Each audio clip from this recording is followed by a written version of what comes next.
दोस्तों स्वागत है आपका बिहार न्यूज़ में। दोस्तों मैं हूं फिरदौस गनी और आप देख रहे हैं केडीबी लाइव। दोस्तों आज हो चुका है 19 दिसंबर 2022। तो आज की बिहार की टॉप न्यूज़ लेकर आए हैं आपके लिए। दोस्तों वीडियो शुरू करने से पहले आपको बता दूं कि अगर आप नए आए हैं इस चैनल पर तो फिर चैनल को सब्सक्राइब करके बेल आइकन को प्रेस कर दीजिए और साथ में वीडियो को लाइक कर दीजिए, अपने दोस्तों के साथ शेयर भी कीजिए।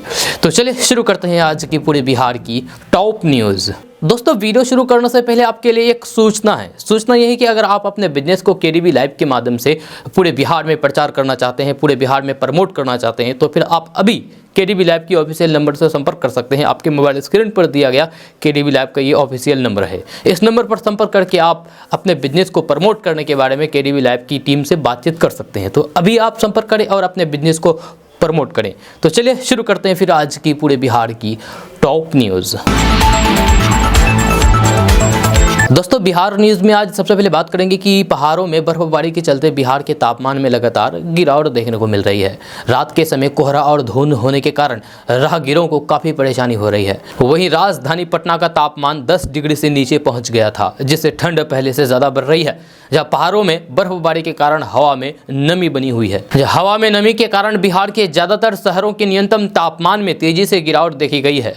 लगातार बढ़ती ठंड ने लोगों को कनकनी महसूस हो रही है। मौसम विभाग के ताजा अपडेट के अनुसार बिहार में अगले 48 घंटे में बिहार में ठंड बढ़ने की संभावना है। जहाँ उसके बाद तापमान अगले 2 से 3 दिनों में लगभग 3 डिग्री सेल्सियस तक गिरावट होने की संभावना है। बिहार में सुबह के समय ज़्यादातर हिस्सों में कोहरा छाया रहता है। हालांकि दिन में मौसम थोड़ा सामान्य रहता है, जहाँ वहीं शाम होते ही ठंड बढ़ने लगती है और तापमान में गिरावट होती है। दोस्तों बिहार के नए डीजीपी राजविंदर सिंह भट्टी को बनाया गया है। ये भारतीय पुलिस सेवा के 1990 बैच के आईपीएस अधिकारी है। रविवार को बिहार सरकार के गृह विभाग द्वारा नए डीजीपी के नाम की अधिसूचना जारी कर दी गई है।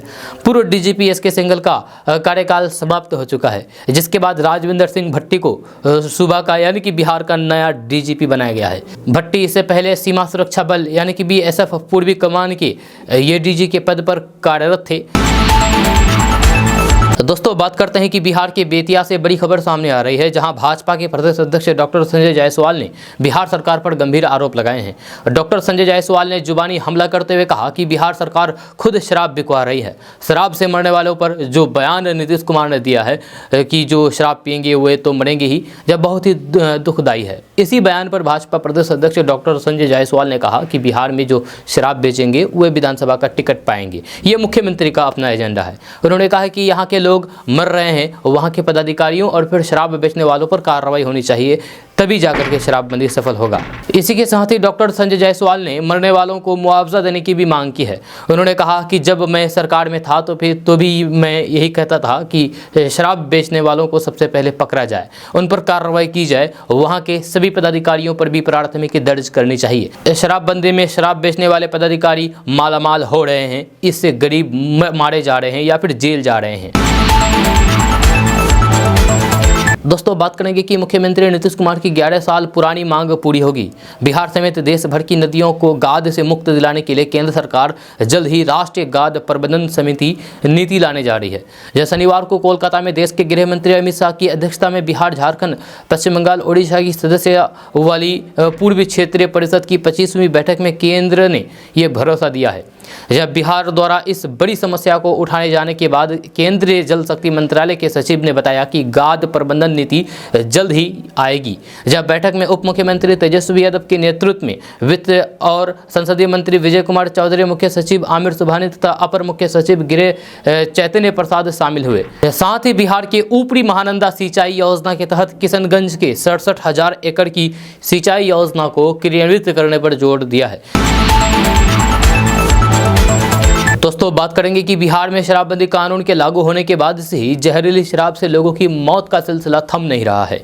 जब बिहार में जहरीली शराब से मौत के मामले में लगातार इजाफा हो रहा है। प्रशासन की तमाम कोशिशों के बाद भी बिहार में शराब माफियाओं की सक्रियता में कमी नहीं आई है। आपको बता दूं कि पिछले दिन छपरा और सीवान में जहरीली शराब से मरने वालों की संख्या इतनी बड़ी थी कि इसने सरकार के शराबबंदी के फैसले पर ही सवाल खड़ा कर दिया। मुख्यमंत्री नीतीश कुमार इन मौत के बाद भी सदन में कहते रहे हैं कि जो पिएगा वह मरेगा। इस कानून को किसी भी हाल में वापस नहीं लिया जाएगा। शराब पीने और शराब की तस्करी को लेकर के बड़ी संख्या में बिहार के जेलों में लोग बंद हैं। इस सब के बीच बिहार में शराब से मौत के जो आंकड़े जारी हुए हैं उसे देख करके आपके होश उड़ जाएंगे। साल 2016 के अप्रैल महीने में बिहार में शराबबंदी लागू हुई थी और इसी साल अगस्त के महीने में गोपालगंज के खजुराबानी में जहरीली शराब से 19 लोगों की मौत हो गई थी। राष्ट्रीय रिकॉर्ड ब्यूरो यानी कि NCRB के आंकड़े को देखें तो फिर इस हादसे में सिर्फ 6 मौतें ही दिखाई दी गई। इससे भी चौंकाने वाला आंकड़ा तो तब सामने आया जब NCRB के साल 2016 से 21 के बीच के आंकड़े पर आप गौर करेंगे तो इसमें जहरीली शराब से इन 5 सालों में कुल 23 मौतें ही दिखाई दी गई। NCRB की रिपोर्ट की माने तो साल 2016 में 6, 2017 में 0, 2018 में 0, 2019 में 9, 2020 में 6 और 2021 में 2 लोगों की मौत दिखाई दी गई। जबकि मीडिया में आई खबरों की माने तो अब तक बिहार में जहरीली शराब से मौत की संख्या 20 से ज़्यादा त्रासदी प्रदेश ने झेली है और इसमें 200 से ज़्यादा लोगों की जान जा चुकी है। 2021 में ही केवल जहरीली शराब से मौत के 9 मामले सामने आए और इसमें 100 से ज़्यादा लोगों की जान गई। इधर इन आंकड़ों के चौंकाने वाले नंबर और फिर उधर जदयू की तरफ से इस बात की तैयारी की जा रही है कि मुख्यमंत्री नीतीश कुमार शराब के खिलाफ प्रदेश भर में लोगों को जागरूक करने के लिए यात्रा करेंगे। दोस्तों बात करते हैं कि बिहार के अलग अलग जिलों में करीब 55 ऐसी एजेंसियां चल रही है जो फर्जी तरीके से लोगों को विदेश भेज रही है। ऐसी एजेंसियां और फिर इसे संचालित कर रहे लोगों पर कार्रवाई करने के लिए पटना में स्थित विदेश मंत्रालय के प्रोटेक्टर्स ऑफ इमिग्रेंट ऑफिस ने राज्य के जिलों को पत्र लिखा है, जहां ऐसे तत्वों के पकड़े जाने पर तुरंत कार्रवाई करने का निर्देश भी विदेश मंत्रालय की तरफ से दिया गया है ताकि विदेश जाने वाले लोगों को बाद में किसी तरह की परेशानी नहीं हो। अब शिकायत के बाद जिलों में उन सभी एजेंसियों की जांच के लिए अधिकारियों को निर्देश दिया गया है। बिहार में ऐसे 31 से अधिक निबंधित एजेंट है जहां से लोगों को विदेश भेजने की पूरी प्रक्रिया की जाती है। वहीं 42 से अधिक नए एजेंटों ने गृह मंत्रालय के पास एजेंसी के लिए आवेदन किया है। इन सभी आवेदकों के कागजात की जाँच करने के बाद उनमें से चयनित लोगों को एजेंसियों के लिए मान्यता दी जाएगी। इसके बाद विदेशों में जाने वाले लोगों को पहले से और भी अधिक सुविधा मिल पाएगी। दोस्तों बात करते हैं कि बिहार के बेगूसराय में बूढ़ी गंडक पर बना पुल नदी में समा गया। मुख्यमंत्री नवाड़ योजना से साल 2017 में ही यह पुल बनकर के तैयार हुआ था, लेकिन अप्रोच पथ नहीं होने की वजह से इस पर आवागमन चालू नहीं हुआ था। इस पुल का निर्माण मां भगवती कंस्ट्रक्शन ने करवाया था। अभी तक इस मामले में प्रशासनिक प्रतिक्रिया सामने नहीं आई है। दरअसल पुल निर्माण होने पर बनने के कुछ साल के भीतर दरार आ गई थी, लेकिन उसका मरम्मत नहीं किया गया। बताया जा रहा है कि यह पुल बीते 9 सालों से निर्माणाधीन था और अप्रोच पथ के अभाव में ये अनुपयोगी बना हुआ था। जब कुछ दिन पहले इस पुल में दरार आ गया। 2 दिन पहले पिलर नंबर 2 से 3 के बीच दरार देखी गई थी।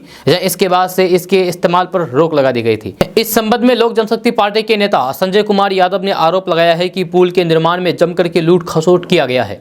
ठेकेदार से लेकर के अधिकारियों तक ने पैसे कमाए हैं। लूट खसोट का ही जीता जागता उदाहरण है कि पुल नदी में समा गया।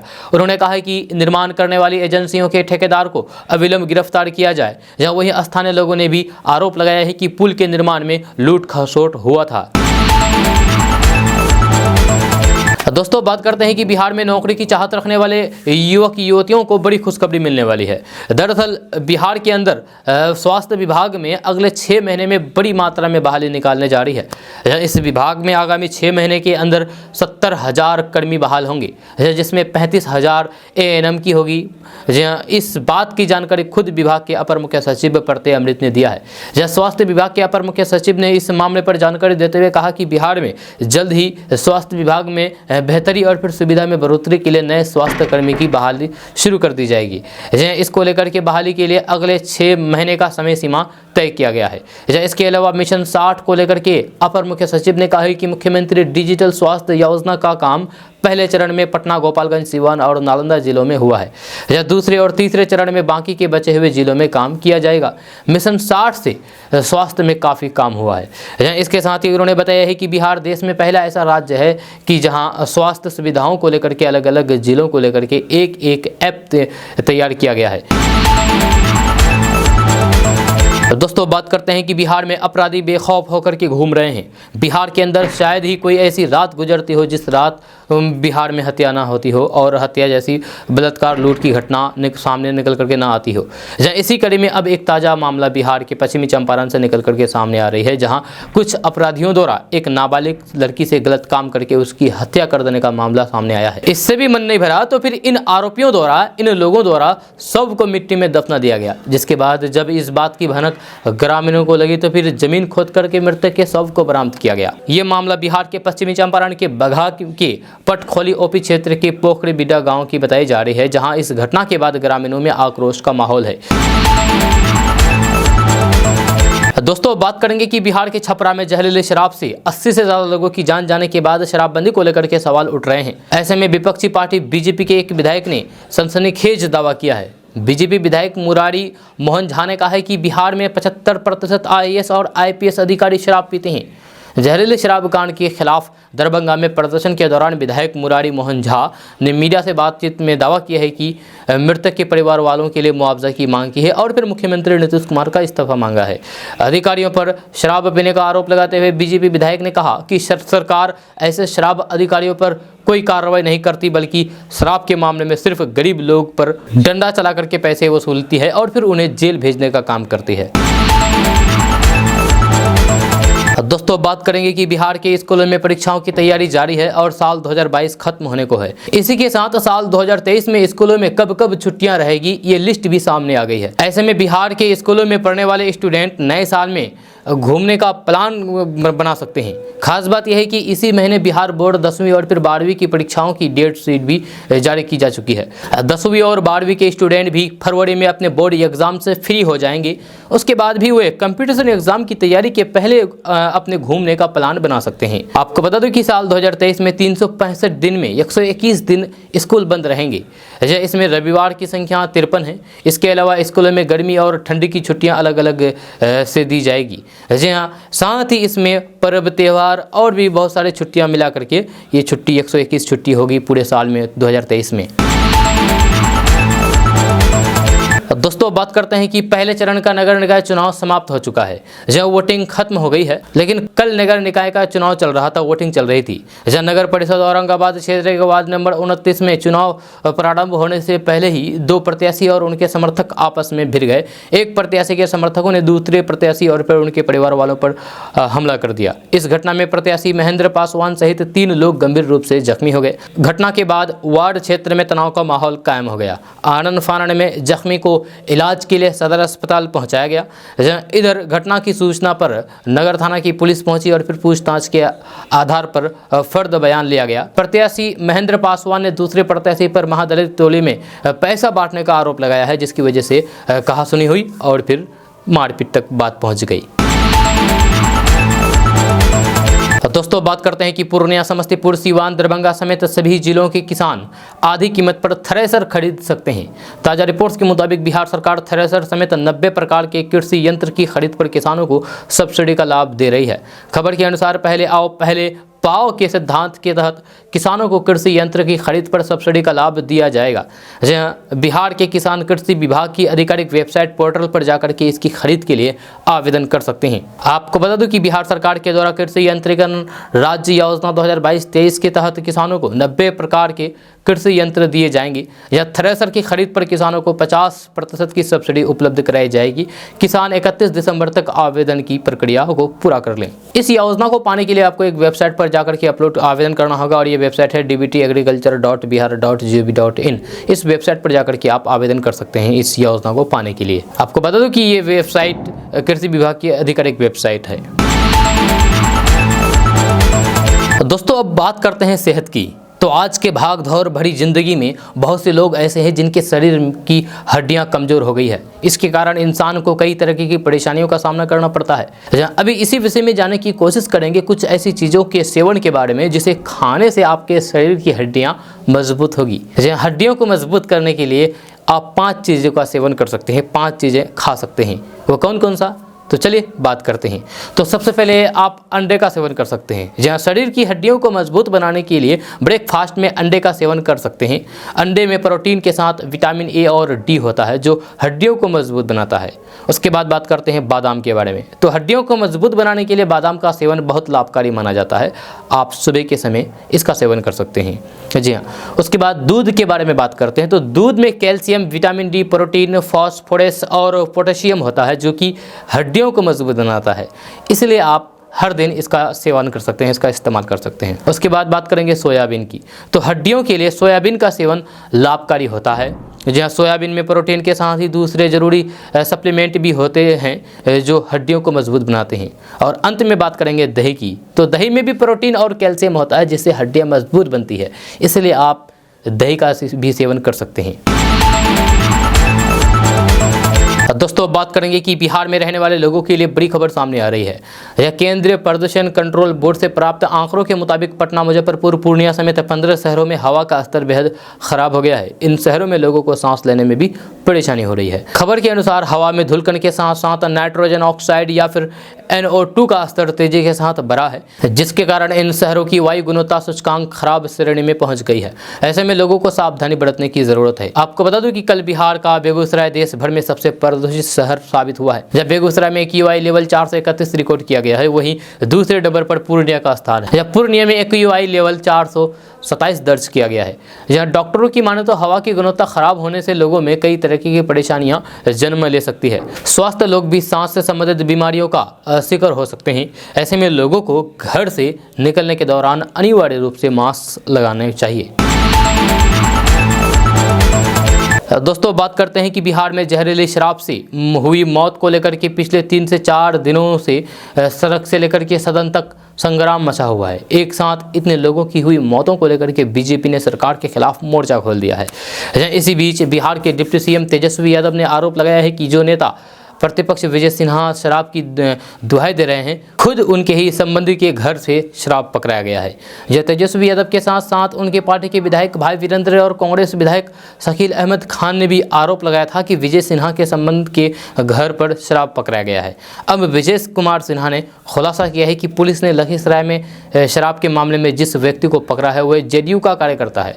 उन्होंने कहा है कि तेजस्वी यादव जनता के बीच उनकी छवि को धूमिल करने के लिए झूठा भ्रम फैला रहे हैं। उन्होंने चेतावनी दी है कि तेजस्वी यादव, भाई वीरेंद्र और फिर शकील अहमद खान अगर इसके लिए माफ़ी नहीं मांगते हैं तो फिर उनके खिलाफ मानहानि का केस दर्ज कराएंगे।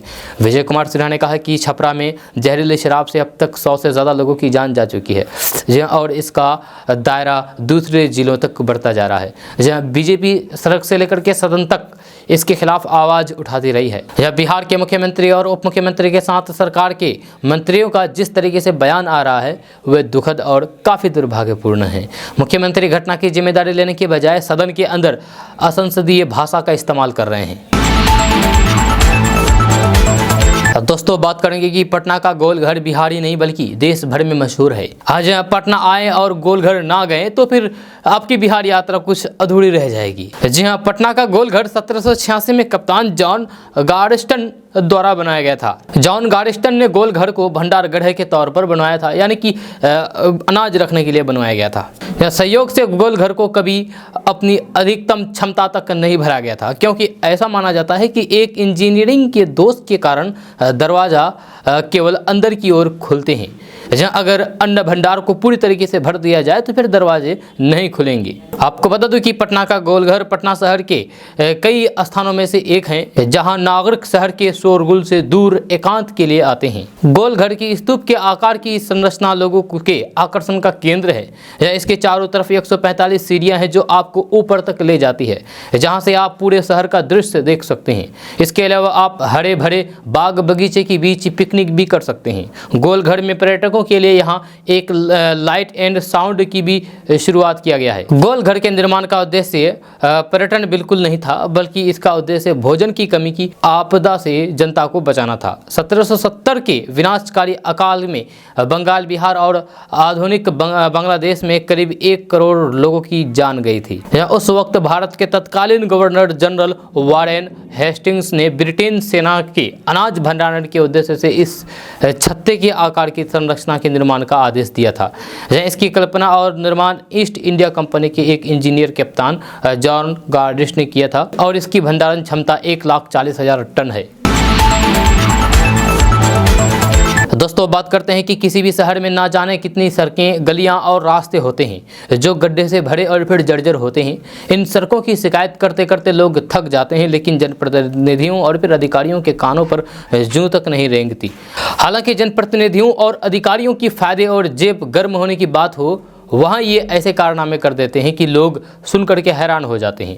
जब भोजपुर के जगदीशपुर का ऐसा ही एक मामला सामने आया है जो आजकल चर्चा में है, जहाँ एक सड़क के निर्माण का टेंडर निकाला गया, फिर सारी प्रक्रिया या कहें तो तमाम तरीके की धांधली करके लाखों रुपए निकाल दिए गए, लेकिन सड़क ज्यों की त्यों रह गया, यानी कि सड़क बना ही नहीं। मामला जगदीशपुर नगर पंचायत के वार्ड संख्या 5 में स्थित खपटहा गाँव से जुड़ा हुआ है। इतना ही नहीं, यहाँ पूर्ण निर्माण की जाने वाली सड़क से सटे पक्के नाले का भी निर्माण किया जाना था, लेकिन उस जगह की खुदाई को छोड़ दिया गया और उसके भी पैसे की निकासी हो गई।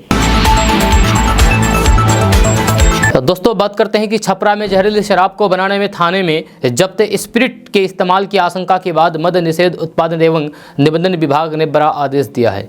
जब बिहार के सभी पुलिस और उत्पाद थानों में जब्त करके रखी गई स्पिरिट की जांच करने और 1 सप्ताह के अंदर उस स्पिरिट को नष्ट करने का निर्देश दिया गया है। इस पूरी प्रक्रिया में वीडियोग्राफी करने को भी कहा गया है। जब विभाग के अपर मुख्य सचिव के पाठक ने सभी जिलाधिकारियों को पत्र जारी करके कहा कि सारण में यानी कि छपरा में जहरीली शराब से जो मौतें हुई है, उसे देखते हुए ये अनुरोध है कि अपने जिले में उत्पाद थाने तथा पुलिस थाने में माल खानों का दंडाधिकारियों की टीम गठित करके अविलंब गहन निरीक्षण कराएं। इस निरीक्षण में माल खाने में जो भी जब्त स्पिरिट पड़ी हुई है, उसका सैंपल तुरंत विभाग के केंद्रीय लैब में अविलंब भिजवाया जाए। सैंपल भेजने के लिए 48 घंटे की समय सीमा दी गई है। आदेश में कहा गया है कि जब्त स्पिरिट चाहे उत्पाद थाने की हो या फिर पुलिस थाने की, उसे तुरंत विनष्ट कराया जाए।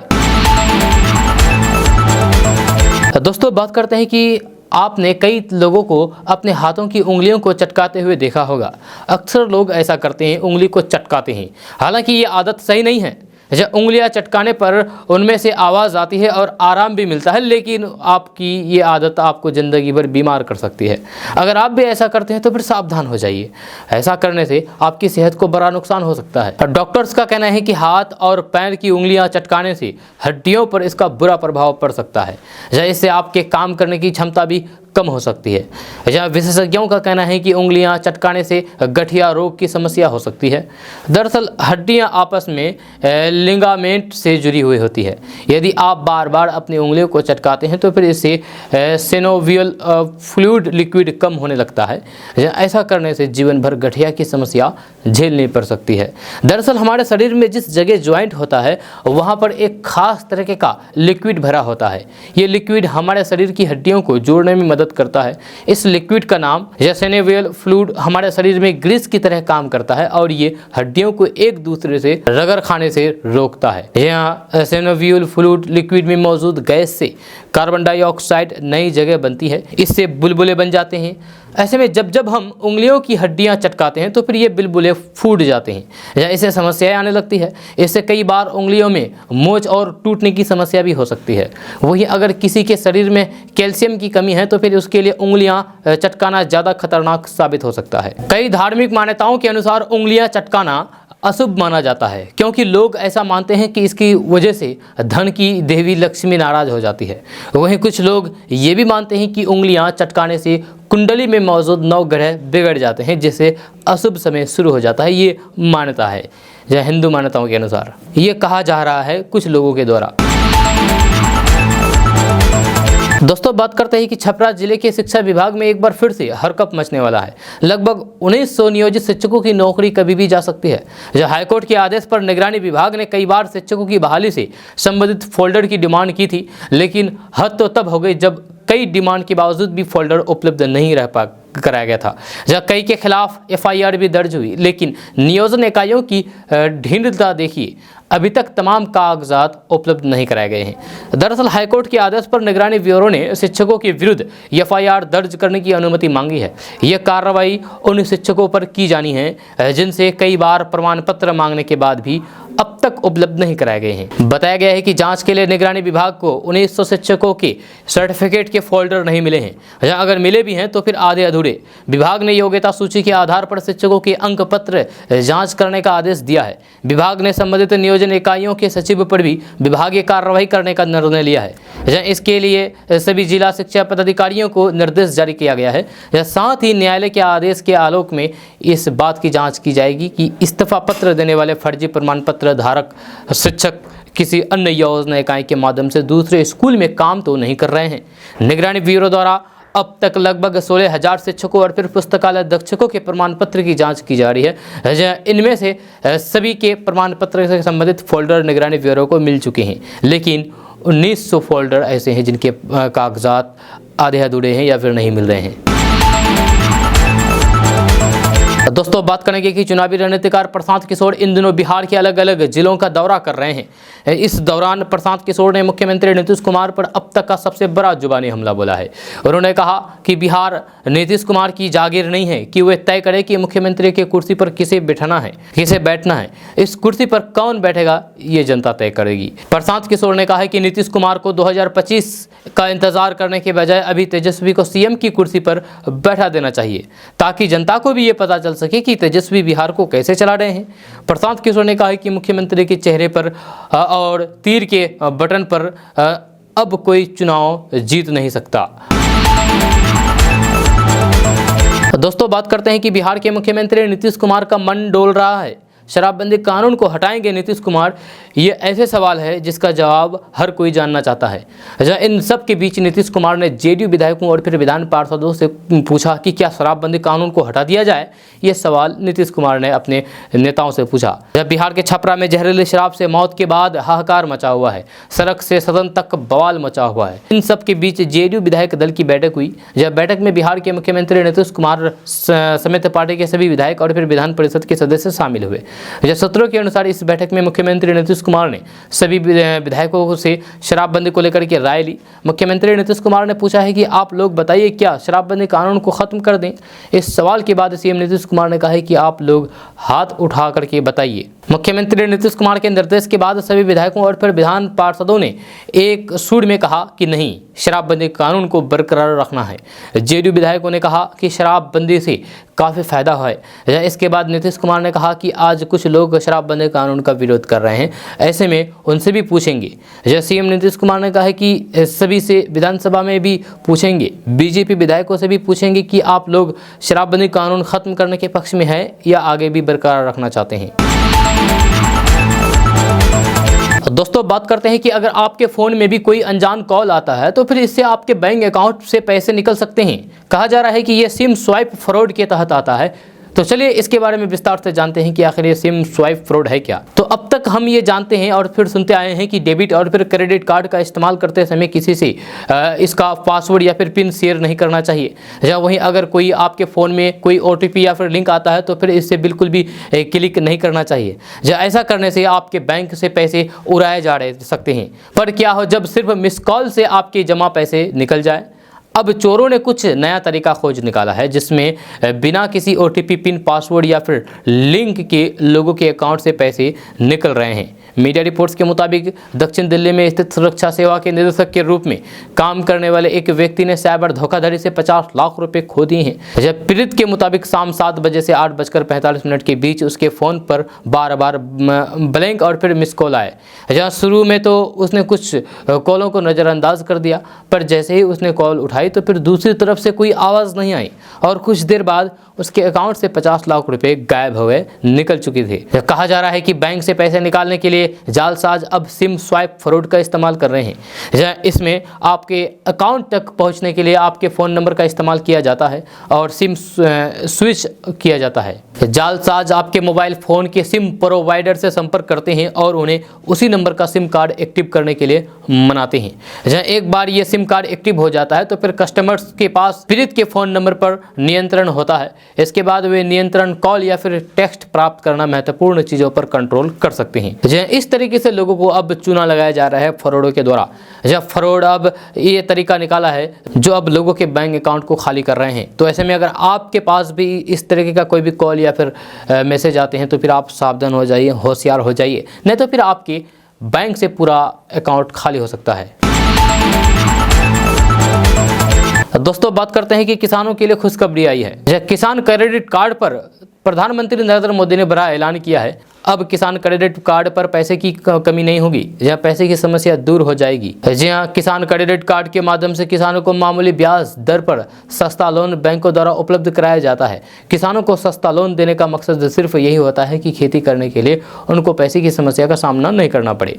जहाँ किसान क्रेडिट कार्ड की ब्याज लगभग -4% है। यदि आपने अभी तक किसान क्रेडिट कार्ड नहीं बनवाया तो हम आपको अभी बताएंगे कि कैसे आप किसान क्रेडिट कार्ड बनाएंगे। जहाँ खेती से जुड़ा कोई भी व्यक्ति किसी भी सार्वजनिक बैंक की नजदीकी शाखा में जाकर के लोन के लिए संपर्क कर सकता है। या किसान क्रेडिट कार्ड बन जाने के बाद बैंक किसान को उसकी जमीन या फिर जरूरत के हिसाब से आसानी से लोन देती है। अधिकतम लोन की सीमा 3 लाख रुपए है। आजकल बैंक गांव-गांव जाकर के कैंप लगा करके लोन देती है। ऑनलाइन अप्लाई करने के लिए आपको भी पीएम किसान योजना की ऑफिशियल वेबसाइट पर जाना होगा और वहां पर जाकर के किसान क्रेडिट कार्ड योजना का फॉर्म डाउनलोड करें। जहां फॉर्म को सही ढंग से भरें और दस्तावेज को संकलन करें और इसे नज़दीकी बैंक शाखा या फिर ग्राहक सेवा केंद्र में जमा कर दें। कुछ ही दिनों में आपका किसान क्रेडिट कार्ड बन जाएगा और उसके बाद आप बैंक से पैसे ले सकते हैं लोन के जरिए। दोस्तों बात करते हैं कि पूर्णिया पूर्व की चांदी पंचायत के चांदीबारी गांव निवासी राजकुमार सिंह प्राकृतिक पद्धति की खेती करते हैं, जहां उनके उत्पाद की खूब मांग होती है। जहां इससे उनकी आय में लगातार वृद्धि हो रही है। लंबे अरसे से इसमें जुटे राजकुमार आज नेचुरल फार्मिंग को बढ़ावा देने के रोल मॉडल बन चुके हैं। वे बताते हैं कि दिल्ली यूनिवर्सिटी के राम जस कॉलेज से संगीत से स्नातकोत्तर की पढ़ाई पूरी करने के बाद 2019 में माता पिता की बीमारी को देख करके वे घर आ गए थे और इस दौरान घर की खेती बाड़ी भी संभालने लगे थे। उन्हें लगा कि प्राकृतिक खेती करने से ही शरीर को स्वस्थ रखा जा सकता है। तब उन्होंने 2019 में जनवरी में ही गुजरात में जाकर के ट्रेनिंग ली। उसके बाद वे घर लौट करके उन्होंने एक देसी गाय खरीदी। उसके गोबर और फिर गौमूत्र से 1 एकड़ खेत में प्राकृतिक खेती की शुरुआत की।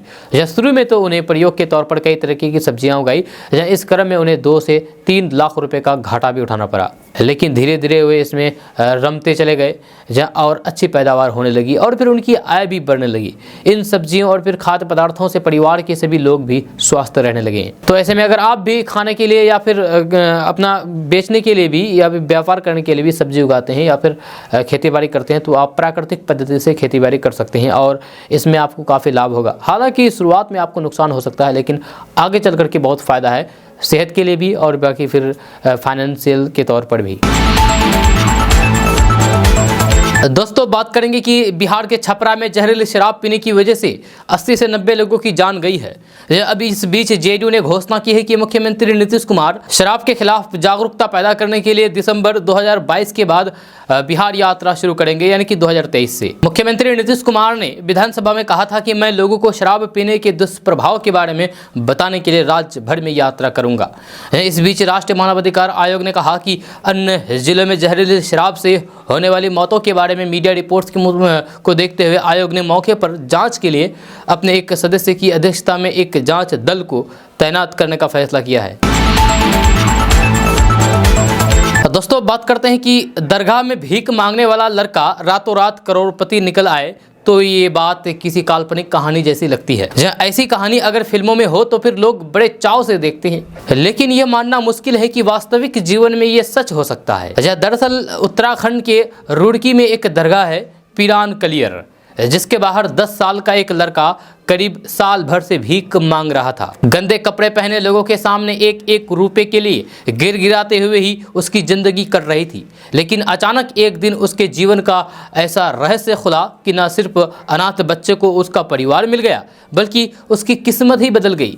जब पाई के लिए मोहताज 10 साल का वह लड़का करोड़ों की संपत्ति का मालिक निकला।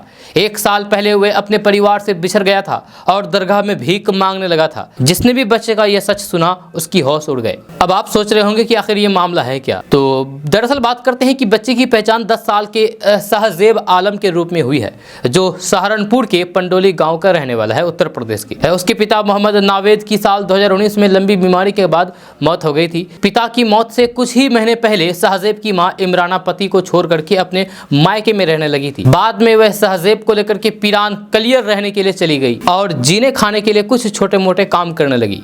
लेकिन बच्चे के जीवन में विपत्ति का एक और पहाड़ तब टूट पड़ा जब साल 2021 में इमराना की कोरोना से जान चली गई। मासूम सहजेब आलम जब अनाथ हो गए तो फिर उसके पड़ोसियों ने उसे पीरान कलियर में सूफी संप्रदाय के प्रतिष्ठान तीर्थ स्थल में शरण लेने की सलाह दी। इसके बाद सही सहजेब अनाथ की तरह वह रह करके भीख मांग रहा था। जीने के लिए वह पूरी तरीके से लोगों के दान दक्षिणा पर ही निर्भर हो गया था। इसी बीच सहजेब के दादा मोहम्मद याकूब ने उसके लिए ऐसा रास्ता खोल दिया कि उसकी ज़िंदगी बदल गई। याकूब ने अपनी वसीयत में लिखा कि अपने दिवंगत बेटे नावेद के पुत्र सहजेब के नाम अपनी अचल संपत्ति का एक हिस्सा कर दिया, जहां इस संपत्ति की कीमत 2 करोड़ रुपए बताई जा रही है। जब साल 2021 में याकूब का इंतकाल हुआ तो फिर वसीयत अमल में आई और 5 बीघा जमीन के साथ 2 मंजिला मकान की संपत्ति सहजेब के नाम पर हो गई। लेकिन सहजेब का तो कहीं पता ही नहीं था। सहजेब के रिश्तेदारों ने चारों तरफ उसकी तलाशी शुरू कर दी।